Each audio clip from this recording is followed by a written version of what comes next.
बिस्मिल्लाहिर्रहमानिर्रहीम। अस्सलाम वालेकुम। उम्मीद करता हूँ तमाम स्टूडेंट्स खैरियत से होंगे।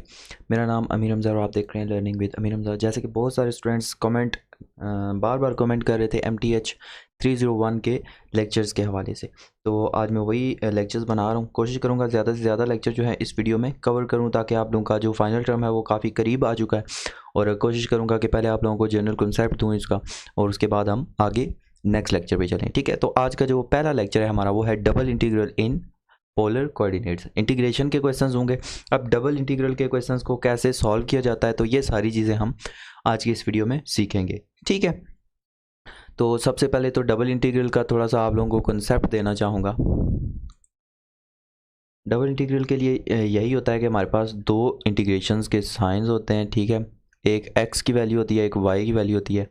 उसके बाद एक होता है x के लिए और फिर होता है y के लिए। ठीक है, इसको हम सॉल्व इस तरह से करते हैं कि पहले हम इस x को सॉल्व कर लेते हैं विद रिस्पेक्ट टू x। तो x की इंटीग्रेशन क्या होती है, एक्स स्क्वेयर, ये आपका ये अंदर वाली इंटीग्रेशन जो है वो सॉल्व हो रही है। ठीक है, एक्स स्क्वेयर बाई 2, यही होता है ना पावर रूल अप्लाई होने के बाद। ठीक है, प्लस c कर लेते हैं हम, और उसके बाद बाय y है एंड डी वाई। ठीक हो गया। अब मैं c को नहीं लिखता, c ना भी लिखें तो कोई फ़र्क नहीं पड़ता, ये हमने लिख दिया है। ठीक है, यानी कि फाइनल में हमारे पास जो आंसर आ रहा है वो आ रहा है एक्स स्क्वेयर बाई 2 साथ में y इंटू डी वाई। एक इंटीग्रेशन देखें जी ख़त्म हो गई है। अब दूसरी इंटीग्रेशन कैसे ख़त्म होगी, अब जो एक्स स्क्वेयर बाई 2 है ना, इसको हम छोड़ देंगे कांस्टेंट, क्योंकि विद रिस्पेक्ट टू x ले रहे हैं तो y को हम कुछ नहीं करेंगे। उसी तरह अगर विद रिस्पेक्ट टू y ले रहे हैं तो x को हम कुछ नहीं करेंगे।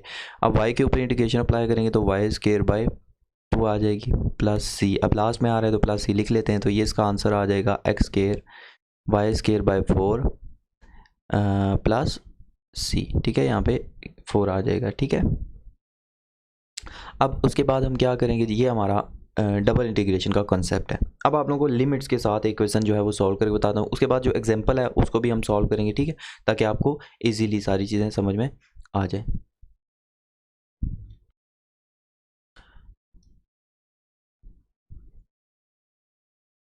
उसके बाद नेक्स्ट क्वेश्चन जो ले रहा हूँ ये भी आप लोगों को एक एग्जांपल के तौर पर करा रहा हूँ। ठीक है, आप लोगों को डबल इंटीग्रल समझ आएगा तो आप लोग इजीली सारे क्वेश्चन जो हैं वो सॉल्व कर लोगे, आपको कोई इशू नहीं होगा। तो ये है जी, लिमिट इसकी है 3 1, फिर दूसरा इंटीग्रल है उसकी लिमिट है 4 2। छोटा इसलिए लिख रहा हूँ ताकि आपको समझ में आए।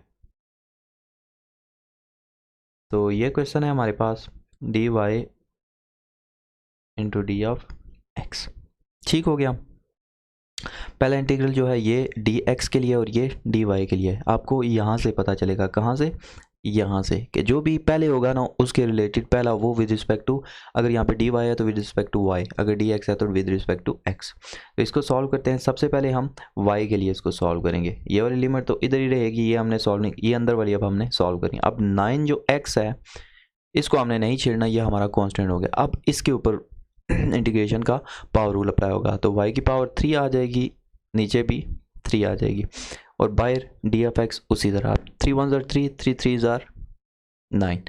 तो हमारे पास बचा क्या है, 3 1 साथ में 3 x cube y cube into d of x. अब हम क्या करेंगे, विद रिस्पेक्ट टू एक्स इसकी इंटीग्रेशन लेंगे, 3 उसी तरह, वाई क्यूब बी उसी तरह। अब क्या होगा, इसके ऊपर जब इंटीग्रेशन का फार्मूला अप्लाई करेंगे तो x की पावर कितनी बनेगी हमारे पास, यहाँ पे x की पावर 3 है ना, तो 3 के ऊपर जब आप अप्लाई करते हो, अप्लाई भी नहीं करेंगे क्योंकि ऊपर जो हमारे पास थी लिमिट, एक चीज़ मैंने नहीं लिखी, वो क्या थी, लिमिट। लिमिट इसकी क्या थी जी, 4 एंड 2।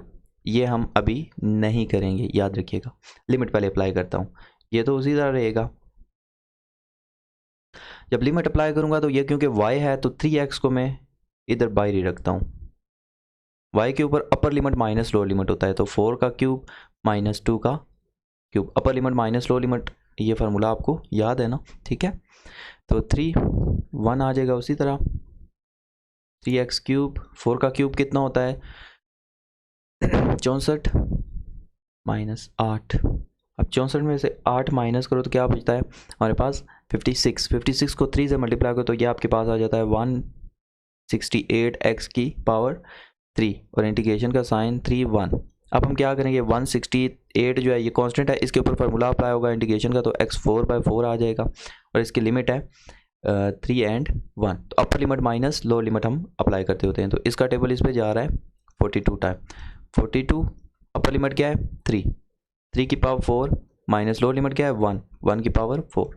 3 की पावर 4 कितनी होती है, 3 की पावर 4 होती है जी 81 माइनस 1 आ जाएगा, 81 माइनस 1 यहाँ बचेगा 80 को इससे मल्टीप्लाई करें तो ये बनता है जी यहाँ पे मैं लिख देता हूँ क्योंकि यहाँ नीचे नहीं लिखा जा रहा, तो 3360। तो इस तरह से आपने लिमिट्स को अप्लाई करने के बाद आपने इस क्वेश्चन को सॉल्व करना है। होपफुली ये वाला क्वेश्चन आप लोगों को समझ आ गया होगा। अब जो आपकी है ना कॉन्सेप्ट्स हैंडआउट्स के, अब उनको थोड़ा सा हम देख लेते हैं। हैंडआउट के मुताबिक भी अगर देखा जाए तो फार्मूला बिल्कुल ये वाला जो फार्मूला लिखा हुआ है देखें, theta is equal to beta and theta is equal to alpha, then r is equal to R2 and R1 theta theta. तो पहले आर के लिए है और दूसरा दी थीटा के लिए होगा। वैसे ही बिल्कुल जैसे मैंने पहले स्टेप्स में आप लोगों को बताया ना, बिल्कुल वैसे ही यहाँ पे ये चीज़ें वो यूज़ कर रहे हैं, ठीक है। उसके बाद हम जो इसने एग्जाम्पल दी हुई है इसको ज़रा सॉल्व कर लेते हैं। एग्जाम्पल क्या है उसको ज़रा देख लेते हैं कि ये वैल्यू दी हुई है integration sine theta into d of a. उसके बाद आर की वैल्यू दी हुई है यानी कि 1 प्लस आर आ रहा है हमारे पास 1 प्लस कॉस थीटा, ठीक है। तो ये हमारे पास लिमिट 2 है। उसके बाद हमारे पास इनसाइड द कार्डरॉइड की लिमिट आ रही है, यहाँ से इसने लिमिट निकाली हुई है, ठीक है। लिमिट्स क्या है π/2, थीटा इज इक्वल टू π/2, क्योंकि सीधी जो हमारे पास एंगल होता है वो π/2 होता है, मीन्स 90 डिग्री का एंगल होता है और वो 0 से स्टार्ट होता है।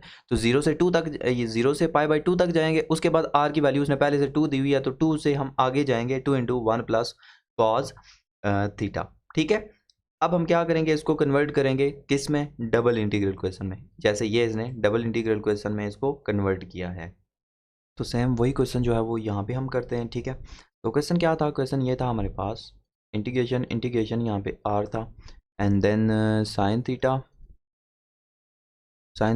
Into d of a. तो इसको हमने लिमिट्स में कन्वर्ट करना था। अपर लिमिट मैंने आपको बताई थी π/2, फिर हमारे पास 0 से स्टार्ट हो रही थी, देन हमारे पास जो लिमिट थी वो 2 थी और ऊपर था हमारे पास 2 इंटू 1 प्लस कॉस थीटा, ठीक है। और वैल्यूज़ में हमारे पास क्योंकि आर हमने इंक्लूड करना था, साइन थीटा एंड आर, अब ये आएगा d r and d theta, r के लिए अलग से और थीटा के लिए अलग से वैल्यूज़ आ रही हैं।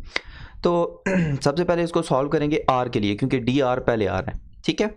तो डी आर के लिए जब इसको सॉल्व करेंगे तो सीधा सीधा हमारे पास इस पर इंटीग्रेशन बाय जो इंटीग्रेशन का लॉ है वो अप्लाई हो जाएगा। कैसे, ये अंदर वाली अभी अप्लाई हो रही है, π/2 उसी तरह, 0 भी उसी तरह, और आर पे फार्मूला अगर अप्लाई हो तो r²/2, और बाकी हमारा क्या तस्वर होगा, कांस्टेंट तस्वर होगा, ठीक है।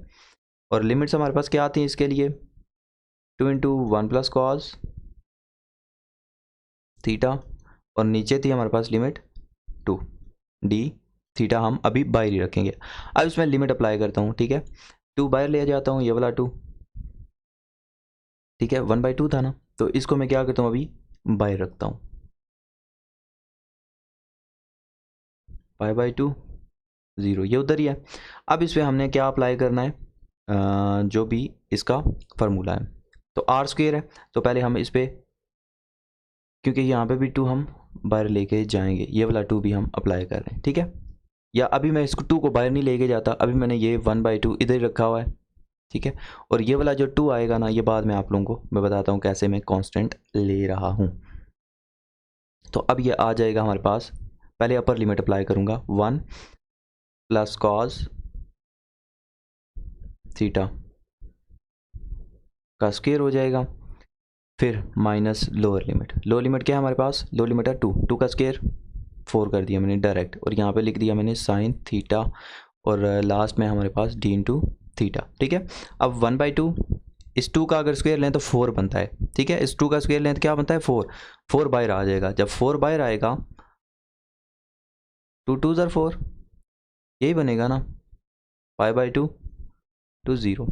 तो ये हमारे पास बना है। अब साइन को अंदर मैं मल्टीप्लाई कर रहा हूँ, साइन को अंदर मल्टीप्लाई कर रहा हूँ, तो देखते हैं जी यहाँ पे हमारे पास क्या चीज़ बन जाती है, ठीक है। तो अब साइन अंदर मल्टीप्लाई होगा तो यह आ जाएगा हमारे पास डायरेक्ट आ जाएगा जी 1 + कॉस का square sine theta minus sign theta into D theta.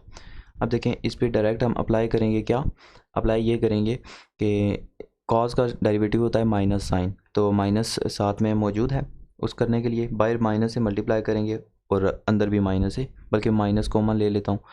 तो यहाँ पे इसका फिर डायरेक्ट हम पावर रूल अप्लाई कर सकते हैं, ठीक है। पावर रूल क्या आएगा, ये 2 बाहर माइनस 3 है ना, तो पावर क्या होगी ऊपर प्लस हो जाएगा, तो 1 + कॉस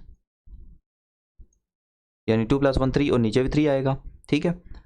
और साइन का क्योंकि मैंने माइनस कॉमन लिया होता तो ये तो प्लस हो गया, साइन की इंटीग्रेशन क्या होती है कॉस, और ऊपर हमारे पास वैल्यू है π/2 एंड 0, π/2 एंड 0। अब इसको नई स्लाइड में मैं लेके जाता हूँ 2 - 1/3 2 इंटू -1/3। अब लिमिट अप्लाई करूँगा, पहले अपर लिमिट इसमें अप्लाई करता हूँ 1 + कॉस π/2, ठीक है, की पावर 3 माइनस, पहले अपर लिमिट इस हिसाब में पुट कर देता हूँ प्लस कॉस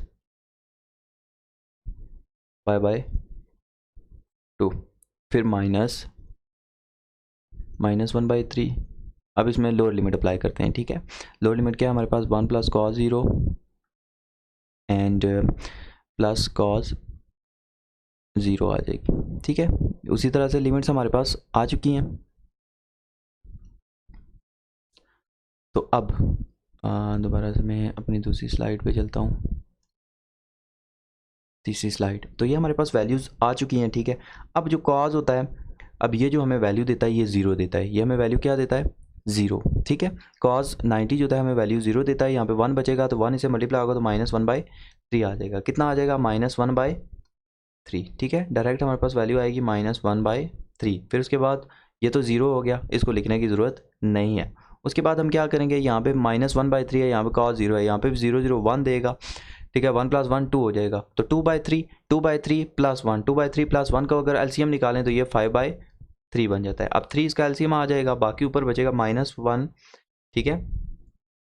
माइनस बाहर है, माइनस अंदर वाला प्लस हो जाएगा -1, उसके बाद प्लस 3 एलसीएम है तो यहाँ पे 5 आ जाएगा, ठीक है। 5 जब आएगा तो हमारे पास वैल्यू क्या बनेगी 4/3, तो ये हमारा आंसर आ जाएगा, ठीक है। बुक में जो आपका आंसर लिखा हुआ है वो लिखा हुआ है 8/3, क्योंकि वो रॉन्ग आ रहा है। अगर इन कैलकुलेशंस को देखा जाए तो ये आपका आंसर जो है वो रॉन्ग आता है। तो इस तरह से आपका जो आंसर होगा वो यही आएगा, ठीक है।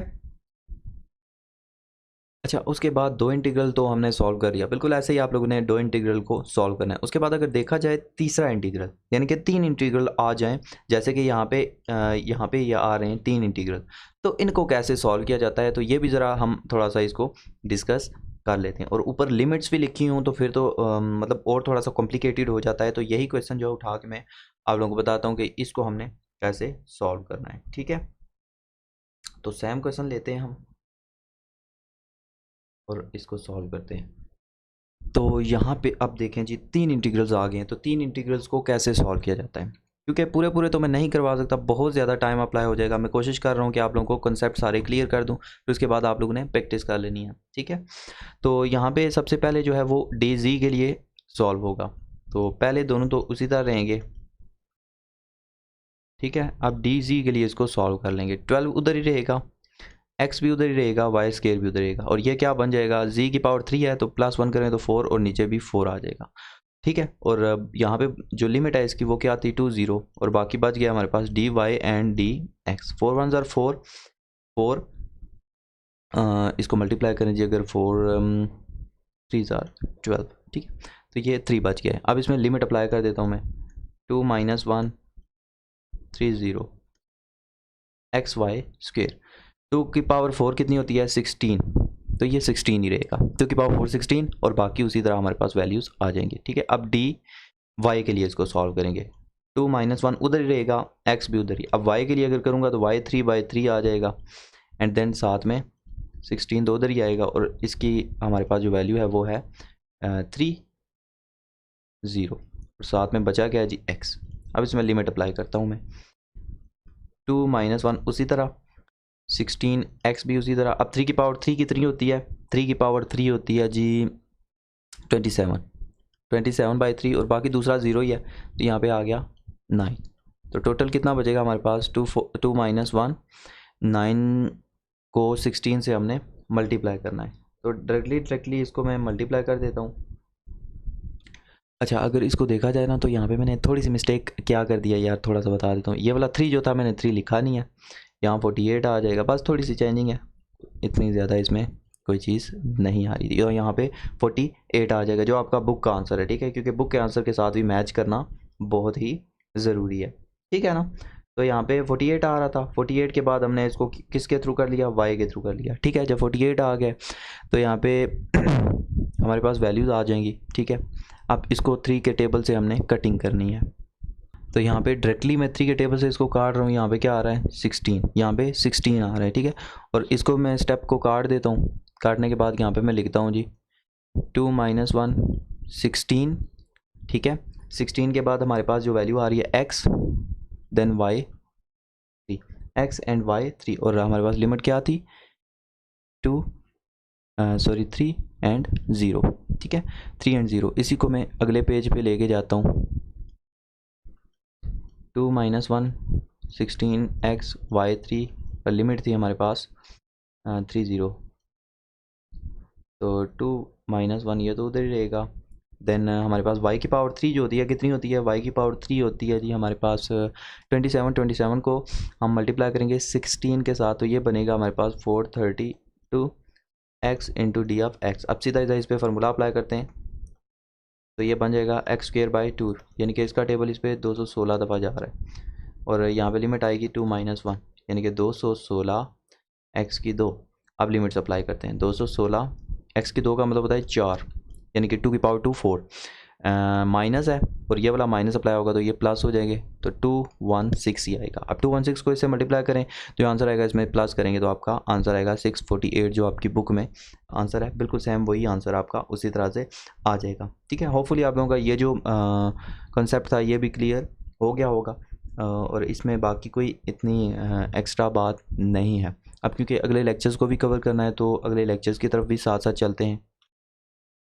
इसके बाद हम आ जाते हैं वेक्टर वैल्यूड फंक्शन, यानी कि अब वेक्टर्स आ जाएंगे आपके पास, ठीक है। आई जे के की फॉर्म में आपके पास वेक्टर्स आएंगे, जिसकी कुछ हमारे पास स्टैंडर्ड फॉर्म्स हैं जिसमें आप उन वेक्टर्स को कैसे लिखते हैं और क्या उनको लिखेंगे, तो ये सारी चीज़ें इसमें आ जाएंगी। सबसे पहले हम देख लेंगे पैरामीट्रिक इक्वेशंस इन वेक्टर फॉर्म, ये इंपॉर्टेंट है, या अगर आप लोगों को मेन इसकी जनरल फॉर्म आ गई तो बाकी आप इक्वेशंस को ईजिली बना लोगे। सबसे पहली फॉर्म होती है इसकी सिंगल वेक्टर इक्वेशन के लिए, वो होती है xi + yj which is equal to xti + ytj, यानी कि ऊपर x की जो वैल्यू होगी x की जगह पुट कर दी, y की जो वैल्यू होगी वो y की जगह हमने पुट कर दी, तो ये हमारे पास सिंगल वेक्टर। उसके बाद 3 स्पेस द 3 पैरामीट्रिक इक्वेशन, अगर 3 वैल्यूज़ आ जाएँ तो उसके लिए भी सेम है xi yj z यानी कि y x y z की जगह आपने वैल्यूज़ पुट कर देनी है। तो ये हमारे पास सिंगल एंड 3 स्पेस वैल्यूज़ आ चुकी हैं, जैसे कि ये एग्जांपल्स दी हुई हैं। तो इन एग्जांपल्स में अगर देखा जाए तो इन एग्जांपल्स में बआसानी आप लोग समझ सकते हो। मैं अगर आप लोगों को बताना चाहूँ जी तो यहाँ पे मैं कोई वैल्यूज़ दे देता हूँ इनको, कोई वैल्यू दे देता हूँ इनको, पहली इक्वेशन को मैं सॉल्व तो यहाँ पे मैं वैल्यूज़ देता हूँ जी। पहले वैल्यू दी हुई है x की वैल्यू है हमारे पास t² और y की वैल्यू उसने दी हुई है 3t। अब वो कहता है कि आपने parametric equation in single vector बनानी है। पैरामीट्रिक इक्वेशन होती है क्या, xi + yj, यही होती है ना।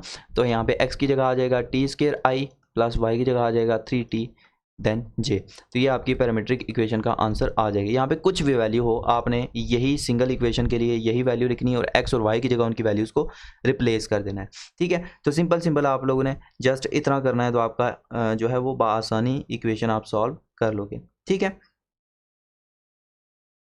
अब इसमें जो मोस्ट इंपॉर्टेंट चीज़ आती है वो आ जाती है मैग्नीट्यूड। इस तरह से आप लोगों के 2 लाइंस लगी होंगी और उसके अंदर वो लिखा होगा कि ये फाइंड करें, फॉर एग्जांपल u फाइंड करें, तो इसका मतलब होता है मैग्नीट्यूड फाइंड करना। अब मैग्नीट्यूड क्या होता है, आपके पास एक सिंगल इक्वेशन में लिखता हूँ फिलहाल ताकि आपको थोड़ा सा इसकी समझ आ जाए तो इसका मैग्नीट्यूड क्या होगा। फॉर एग्जांपल ये वैल्यू इक्वल है यू के, तो वो कहता है ये फाइंड करें, आपको मैग्नीट्यूड नहीं कहता, तो इसका मतलब भी आपने वही समझ आना है। इसका फार्मूला आपने याद रखना है, ये होता है x square plus y square, दो के लिए, यानी कि आई के साथ जो भी चीज़ होगी उसका स्केयर ले लेना है, प्लस मस्ट है प्लस का साइन, फिर प्लस जे की जगह जो भी वैल्यू होगी उसका आपने स्क्वायर लेना है, स्क्वायर लेने के बाद आपका आंसर आ जाएगा। ये हो गया सिंगल। इसके लिए आपको एक मैं बता देता हूँ, कोई क्वेश्चन लेके हम कर लेते हैं। जैसे कि इसने मैं देखता हूँ जी, u is equal to 2i plus, यहाँ प्लस मैं -3j लिखता हूँ, ठीक है। तो ये आएगा पहले का स्क्वायर यानी कि 2 का स्क्वायर, दरम्यान में प्लस का साइन, फिर -3 का स्क्वायर, जो कि इक्वल है 2 की पावर 4, 3 3 ज़ार 9, तो टोटल कितना हो गया 13। तो ये इसका मैग्नीट्यूड आ जाएगा। ये हो गया डबल के लिए। अब अगर आपका 3 वैल्यूज़ फंक्शन आ जाए, कितना आ जाए 3 वैल्यूज़ के लिए, तो उस फंक्शन के लिए मैं आप लोगों को बता देता हूँ जी क्या क्या करना है। फॉर एग्जांपल जैसे कि आप लोगों ने की यहाँ पे एग्जांपल्स भी दी हुई है, तो इसको मैं बता देता हूँ आप लोगों ने किस तरह से सॉल्व करना है। जैसे कि इसने एग्जांपल दी हुई है जी, r t is equal to t i plus t -1 j. तो इसका हमने आर टी मैग्नीट्यूड कैसे निकालना है, वही मेथड है जी, पहले का स्क्वायर प्लस दूसरे का स्क्वायर। अब इसको ओपन करो तब भी ठीक है, यहाँ तक आंसर है बुक में, तो तब भी आपका ये ठीक है, इसमें कोई प्रॉब्लम नहीं है। फॉर एग्जांपल अगर 3 वैल्यूज़ आ जाएं, जैसे कि एक्स वाई जी आ जाए, तो तीनों का आपने स्क्वायर ले लेना है। कैसे, जैसे कि इसने एक क्वेश्चन दिया हुआ है, ये आप लोगों को मैं बता देता हूँ। क्वेश्चन क्या है जी, कॉस टी आई, उसके बाद प्लस साइन टी जे प्लस 2k, तो इसका मैग्नीट्यूड क्या होगा, पहले का स्क्वायर प्लस दूसरे का स्क्वायर प्लस तीसरे का स्क्वायर। बहुत आसान है। अब आप लोगों ने पढ़ा होगा पिछली क्लासेस में भी, अभी मैं बता देता हूँ, sine square plus cos square x, या sine square theta plus cos square theta, या sine square t plus cos square t, वो इक्वल होता है 1 के। ट्रिग्नोमेट्रिक रेशियोज हैं और ये फार्मूला है, तो यहाँ पे क्या आ जाएगा 1 प्लस 2 का स्क्वायर कितना होता है 4, 1 प्लस 4 कितना होता है 5। तो ये फार्मूला था, कंफ्यूज नहीं होना इसमें। तो ये आपने फार्मूला अपने जहन में लाजमी रखना है ताकि आपको इसका पता चल सके, ठीक है। ये तो नॉर्मल क्वेश्चन थे कि आप लोगों ने किस तरह से ये सारी चीज़ें फाइंड करनी है, तो आप लोगों को ये चीज़ तो क्लियर हो चुकी होगी। अब इसके नेक्स्ट जो लेक्चर है ना, उसमें लिमिट्स आ जाएंगे, तो लिमिट्स को कैसे सॉल्व करना है उनको भी हम थोड़ा सा देख लेते हैं। तो नेक्स्ट जो हमारा चैप्टर आ जाता है उसमें आ जाएंगे limits of vector valued functions. अब लिमिट्स की बात करेंगे इस जो हमारा ये वाला लेक्चर है, ठीक है। इसमें डेरिवेटिव भी आ जाएंगे, उसके बाद कंटिन्यूटी भी आ जाएगी, जो हमारे हमने MTH 101 में पढ़ी हुई 3 चीज़ें, तो वही चीज़ें यहाँ पे अब रिपीट होंगी। तो जैसे कि आप लोगों को पता ही है कि लिमिट जो कंटिन्यूटी है वो कब एग्जिस्ट होती है, तो यहाँ पर उसने कुछ चीज़ें बताई हुई हैं। जैसे कि नंबर 1 पे आर जो होता है फंक्शन डिफाइंड होना चाहिए, अनडिफाइंड नहीं होना चाहिए, यानी कि उसकी डोमेन रेंज होनी चाहिए, ठीक है। उसके बाद लिमिट एग्जिस्ट करनी चाहिए, यानी कि लेफ्ट हैंड लिमिट और राइट हैंड लिमिट आपस में क्या करनी चाहिए, एग्जिस्ट करनी चाहिए, वो कंटिन्यूस होनी चाहिए। उसके बाद डेफिनेशन, जैसे कि हमने पढ़ा हुआ था, बाय डेफिनेशन डेरिवेटिव कैसे लिया जाता है, r into t plus h, r into t divided by h, ये आपने फार्मूला अपने जहन में रखना है। उसके बाद ये हमारे पास थ्योरम है, इस थ्योरम के थ्रू हम आगे जो क्वेश्चंस हैं वो भी सॉल्व करेंगे, ठीक है। और उसके बाद ये एग्जांपल दी हुई है, तो इस एग्जांपल को थोड़ा सा मैं आप लोगों को सॉल्व करवा देता हूँ ताकि आप लोगों को ईजीली ये चीज़ें समझ में आ जाए। तो क्वेश्चन क्या है जी, क्वेश्चन को पहले थोड़ा सा देख लेते हैं। क्वेश्चन है, तो क्वेश्चन है जी, हमें वैल्यू दी हुई है आर इंटू टी, एक फंक्शन दिया हुआ है, ठीक है, r into t which is equals to t square i plus t cube j, जबकि हमने फाइंड करना है r dash of t and r dash of 1। R dash का मतलब होता है डेरिवेटिव ऑफ टी, देन उसके बाद हमने आर डैश ऑफ 1, यानी कि ये मैं आपको बाद में बताता हूँ कैसे सॉल्व करते हैं। तो सबसे पहले तो इसका डेरिवेटिव फाइंड कर लेते हैं जी। डेरिवेटिव इसका आ जाएगा, इसके ऊपर आर डैश आ जाएगी, टी आ जाएगा, टी स्क्वेयर का डेरिवेटिव क्या होता है 2t होता है ना, और साथ में आई आ जाएगा, और टी क्यूब का डेरिवेटिव क्या होता है 3 पीछे आ जाएगा, और 3 में से एक माइनस होगा तो टी स्क्वेयर आ जाएगा, और साथ में जे आ जाएगा। अब हमने जस्ट क्या करना है, वो कहता है कि हमने ये फाइंड करना है आर डैश इंटू 1। अब जहाँ जहाँ टी आएगा वहाँ वहाँ हम क्या पुट कर देंगे, 1 पुट कर देंगे। तो 1 पुट करते हैं जी, 1 का स्क्वायर इंटू जे, तो ये आ जाएगा 2i प्लस 3, सॉरी यहाँ पे जे आएगा, ठीक है, 3j, तो ये हमारा आंसर आ जाएगा। तो इस तरह से हमने ये सॉल्व कर लिया। ठीक है। उसके बाद नेक्स्ट थोड़ा सा हैंडआउट्स को भी देख लेते हैं। हैंडआउट्स के साथ साथ हमने चलना है, ठीक है, उसमें जो भी वैल्यूज़ दी होंगी। अब यहाँ पे ये एक एग्जांपल दी हुई है, find parametric equation of the tangent line to the circular helix और at the point where t is equal to π/6। तो पॉइंट क्या है हमारे पास π/6, तो उस पॉइंट को लेके हमने सॉल्व करना है। वैसे तो हमारे पास जो एक जनरल फॉर्म ऑफ इक्वेशन होती है, तो उसके मुताबिक तो यह आ जाएगी हमारे पास जो जनरल फॉर्म होती है, ठीक है। वैल्यू दी हुई है जी, x is equal to cos t, y is equal to sin t, then z is equal to 1, और हमने पॉइंट कौन सा रखना है, t is equal to π/6।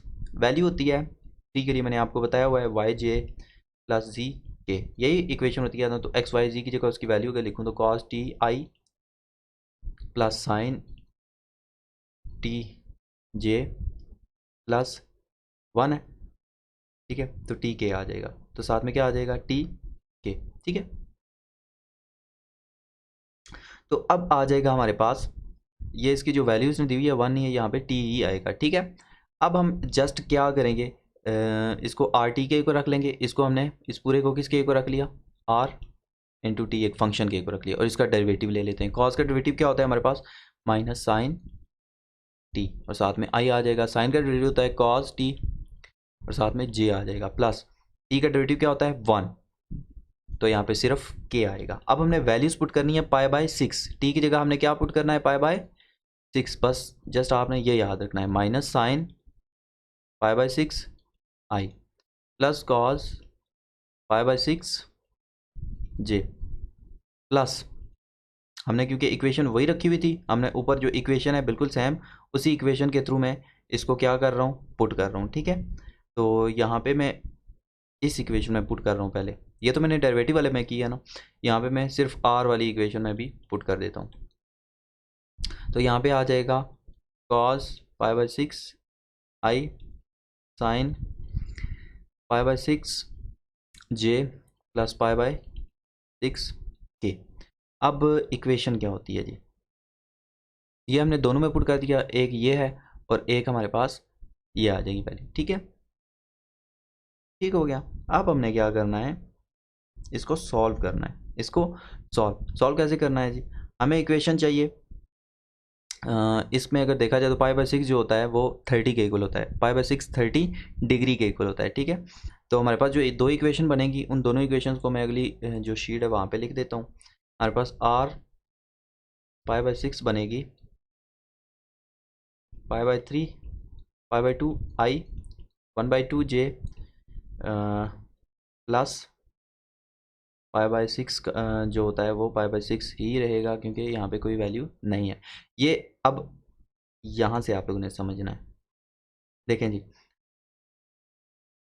cos 60 यानी cos 30 होता है √3/2, cos यहाँ पे पहली वैल्यू मैं r की लिख रहा हूँ, तो r के लिए cos आ जाएगा, cos 30 √3/2 एंड देन sin 30 1/2 आ जाता है, ठीक है। sin 30 जो होता है 1/2 होता है, और cos 30 √3/2 होता है, ठीक है। अब इन दोनों वैल्यूज़ को हम ऐड करेंगे। अब दोनों वैल्यूज़ को हम क्या करेंगे, ऐड करेंगे, क्योंकि हमने फार्मूला पढ़ा हुआ है ऊपर, ये हैंडआउट्स में फार्मूला मौजूद है, ये देखें, इन दोनों को हमने क्या करना है, अब ऐड करना है, ठीक है, प्लस करते हैं।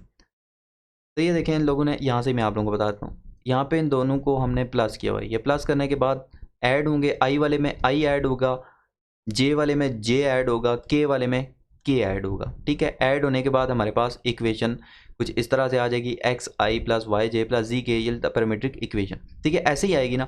उसके बाद हमारे पास जो भी वैल्यूज़ बचेंगी उसको हमने टी की फॉर्म में ले आना है, उसको हमने किस फॉर्म में लेके आना है, टी की फॉर्म में ले आना है। तो जस्ट हमारे पास ये इक्वेशन सॉल्व हो जाएगी। उसके बाद नेक्स्ट हम देख लेते हैं जी, क्या है, कुछ डेरिवेटिव के यहाँ पे उसने फार्मूले हमें बताए हुए हैं, ठीक है। इन डेरिवेटिव के फार्मूलों को आप लोगों ने जहन में रखना है, थ्योरम बताया हुआ है, इस थ्योरम को आप लोगों ने जहन में रखना है, ठीक है। उसके बाद लिमिट आ गया, लिमिट इंटीग्रेशन, तो बिल्कुल सेम वही है जैसे हमने पीछे इंटीग्रेशन किया ना, तो वैसे ही सेम इंटीग्रेशन की लिमिट्स हम अप्लाई कर देंगे। उसके बाद लेक्चर में 25 change of parameter, parameters, change of parameter में क्या होता है। अब एग्जांपल पहले दी हुई है कि यहाँ पे थोड़ा सा देखिएगा, x dot of T y dot of T, इसका मतलब होता है कि ये derivative of x function of x है और ये डेरिवेटिव फंक्शन ऑफ y है, ठीक है, x equal to function of t, y equal to function of t। अब फार्मूला आपने जहन में रखना है, फार्मूला ये है dx बाई डी टी का whole square plus dy by d t का whole square into d t. ठीक है, उसके बाद अगर आपके पास आर्क लेंथ t की आ जाए तो उसके लिए आपने तीनों का क्या ले लेना है, स्क्वायर रूट लेके उसको सॉल्व करना है। ठीक है, तो यहाँ पे ये देखें dx बाई डी टी यानी कि dx बाई डी टी, इसका हमने क्या लेना है, डेरिवेटिव। कॉस का डेरिवेटिव क्या होता है, माइनस साइन, तो माइनस साइन यहाँ पे क्या हो गया, पुट हो गया, यहाँ पे हमने पुट कर लिया। उसके बाद होता है जी dy बाई, तो साइन टी का फॉर्मूला क्या होता है, कॉस टी, और z का फॉर्मूला 1 उसी तरह आ गया। ठीक है, अब ये दोनों इक्वल होते हैं किसके, 1 के। मैंने आपको पहले भी बताया था sign square plus cos square, क्योंकि जब स्क्वायर ओपन होगा तो माइनस खत्म हो जाएगा, तो ये 1 1 प्लस 1 2 आ जाएगा। ठीक है, जब डायरेक्ट लिमिट पुट करोगे तो जीरो ही हो जाएगा, तो पाई आ जाएगा साथ में, तो ये इसकी आ जाएगी। ठीक है, उसके बाद arc length of a parameter आ जाएगी। थ्योरम आपने देख लेना है, हम एग्जांपल्स को ही देखेंगे। तो ये हमारे पास एग्जांपल आ गया। अब क्योंकि हमारे पास फार्मूला, अब इस क्वेश्चन को थोड़ा सा हमें देख के करना पड़ेगा।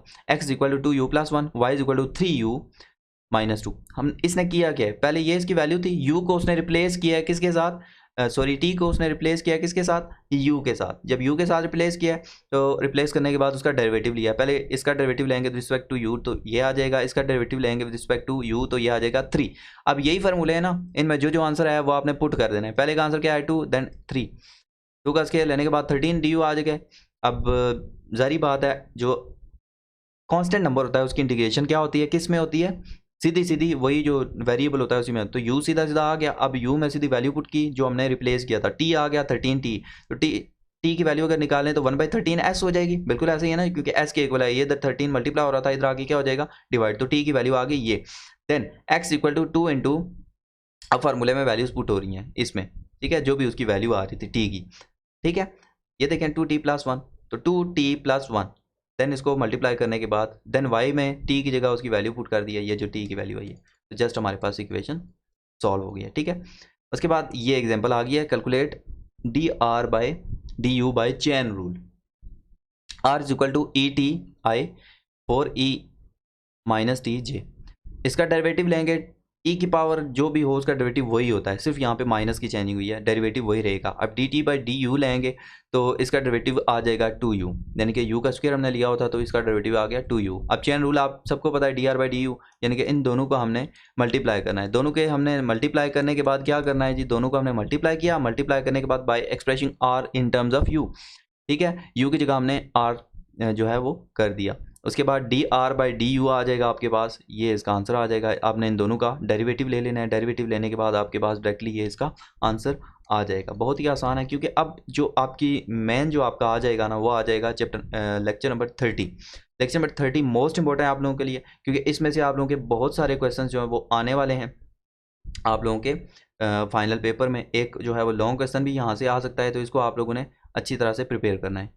सबसे पहले पार्शियल डेरिवेटिव की बात हो रही है, partial derivative z by partial x। ठीक है, अब exercise determine the differential D G for each of the following functions. ये इसने डी जी कहा है कि फाइंड करना है इन सब में से, finish all 5 then check the result, तो ये इसका रिजल्ट आ जाएगा। ठीक है, अब वो कहता है कि इसके डेरिवेटिव आपने फाइंड करना है। ठीक है, इनको भी देख लेते हैं। सबसे पहले हम एग्जैक्ट डिफरेंशियल होता क्या है वो देख लेते हैं। डी जी का मतलब होता है d g by d x, साथ में डी एक्स आ जाएगा, plus partial g by partial y into d y. D y का मतलब होता है डेरिवेटिव ऑफ वाई, दोबारा से उसका डेरिवेटिव लेना। ठीक हो गया।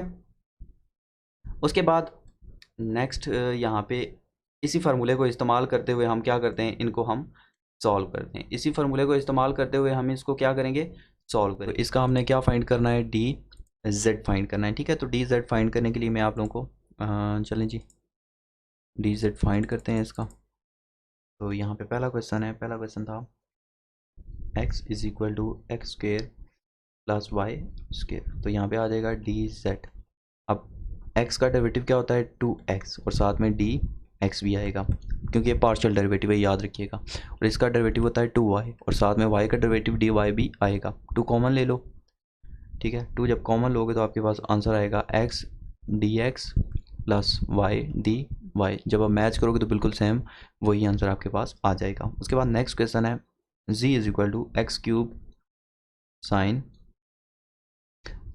2y। ठीक है, अब इसको हमने डी जेड इसका निकालना है, तो 2 है तो इसमें 2 में क्या अप्लाई होता है, डेरिवेटिव प्रोडक्ट रूल, ठीक है। पहला सेम, दूसरे का डेरिवेटिव क्या होगा, साइन का डेरिवेटिव होता है cos 2y और साथ में डी ऑफ y होगा और 2 आ जाएगा दोबारा से, इसका हम डेरिवेटिव लेंगे तो, ठीक है। प्लस अब ये वाला साइन में उसी तरह रखता हूँ और एक्स क्यूब का डेरिवेटिव क्या होता है हमारे पास 3x स्क्वायर और साथ में क्या आ जाएगा dx। अब हम क्या करेंगे, यहाँ 2 है यहाँ 3 है, इसको तो उसी तरह रखते हैं, तो एक्स स्क्वायर कॉमन ले लेते हैं। एक्स स्क्वायर कॉमन लूँगा तो बाकी बचेगा 2 cos 2y to d y plus 3 sine 2y, यहाँ पे x भी एक बचेगा। तो यही आपका आंसर है, इसको मैच कर सकते हैं आप, ठीक है। उसके बाद नेक्स्ट जो क्वेश्चन है उसको भी आपने बिल्कुल वैसे ही करना है। उसके बाद z वाला आ जाता है, अब पाँचवा आ जाता है एक्स क्यूब, जिसमें 3 चीज़ें आ गई हैं w। अब क्योंकि x और y के लिहाज से इसको करेंगे dz। अब ये जो w है ना, ये कांस्टेंट, इसको तस्वर करेंगे। अब इस पर डेरिवेटिव प्रोडक्ट रूल अप्लाई करते हैं, ये आ जाएगा 3x स्क्वायर वाई स्क्वायर उसी तरह साथ में dx plus 2y x cube उसी तरह साथ में डी ऑफ y, ठीक है। और इसमें से वही चीज़ आपने w को दोबारा से आप अंदर मल्टीप्लाई कर सकते हो, w को दोबारा से आप अंदर क्या कर सकते हो, बल्कि w को भी उसने जो है वो किया हुआ है तो w को भी कर लेते हैं, एक वेरिएबल को ही तस्वर करते हैं। तो ये आ जाएगा 3x square Y square w उसी तरह प्लस फिर y को जब लेंगे तो x स्क्वायर 2y w उसी तरह साथ में dy प्लस और उसके बाद आ जाएगा w, तो एक्स क्यूब वाई स्क्वायर डब्ल्यू का डेरिवेटिव क्या होता है 1, ठीक है। तो डी डब्ल्यू आ जाएगा, ठीक है। तो ये इसका आंसर आ जाएगा। बाकी आप एक्स स्क्वायर वाई कॉमन ले सकते हो, तो वही आपका दोबारा से मतलब आंसर जो है वो आ जाएगा। उसके बाद वो कहता है कि एग्जैक्ट डिफरेंशियल्स क्या होते हैं। एग्जैक्ट डिफरेंशियल्स के लिए यही होता है कि d g by d of x into d x plus d g by d y into d y, और इसका जो फार्मूला होता है वो होता है p into d x plus q into d y. ये हम यहाँ से देखेंगे। अब यहाँ पे जो चीज़ है, अब जो dx के साथ चीज़ होगी उसको हम p तस्वर करेंगे, ठीक है। और जो dy के साथ चीज़ होगी उसको हम q तस्वर करेंगे, क्योंकि ये हमारे पास फार्मूला है p into d x plus q into d y, ठीक है। और फिर हम दोनों को क्या करेंगे, इक्वल तक देखेंगे। अगर तो दोनों इक्वल आए तो वो क्या है, एग्जैक्ट। अगर इक्वल ना आए तो वो एग्जैक्ट नहीं है। जैसे कि ये पहला लिया उसका डेरिवेटिव लिया, दूसरा लिया उसका डेरिवेटिव लिया, अगर तो दोनों इक्वल आए थे तो वो एग्जैक्ट होती, अगर इक्वल ना आते तो वो एग्जैक्ट नहीं होती। जैसे कि यहाँ पे एक आध क्वेश्चन मैं आपको करके बताता हूँ ताकि आपको ये सारी चीज़ें क्लियर हो जाए। जैसे कि क्वेश्चन है d g is equal to 1 plus 8 x y into d of x plus 5x square into d y. P क्या है हमारे पास 1 प्लस 8x वाई और क्यू क्या है हमारे पास 5x स्क्वायर। दोनों का डेरिवेटिव लेते हैं, जब डेरिवेटिव लेंगे तो इसका आ जाएगा हमारे पास 8x, ठीक है। p का विद रिस्पेक्ट टू हम y लिया करते होते हैं और इसका हम विद रिस्पेक्ट टू x लिया करते हैं, और इसका डेरिवेटिव आ जाएगा 10x। अब देखें ये दोनों इक्वल है, नो, नॉट एग्जैक्ट। अगर तो ये इक्वल होते तो हम लिखते हैं एग्जैक्ट इक्वेशन है। ये इक्वेशन क्या है, एग्जैक्ट है, ठीक है। अब आप लोगों को कुछ प्रैक्टिस एक्सरसाइज भी दिखा देता हूँ जो मेरे पास प्रैक्टिस एक्सरसाइज के क्वेश्चंस पड़े हुए हैं। तो जैसे कि ये एक क्वेश्चन है, ठीक है। तो इसको हम जो है वो जैसे कि ये हमारे पास एक क्वेश्चन है, वो कहता है कि फॉलोइंग इज एग्जैक्ट और नॉट। तो ये 4xy क्यूब, ये मैं थोड़ा सा देख के लिख लेता हूँ, 4xy क्यूब और नेक्स्ट क्वेश्चन क्या है इसका, डी एक्स है 6x square y square 6x square y square into d of y. ये p है जी, p का अगर विद रिस्पेक्ट टू y लें तो ये आ जाता है कि 12xy की 2, पहले का आ गया।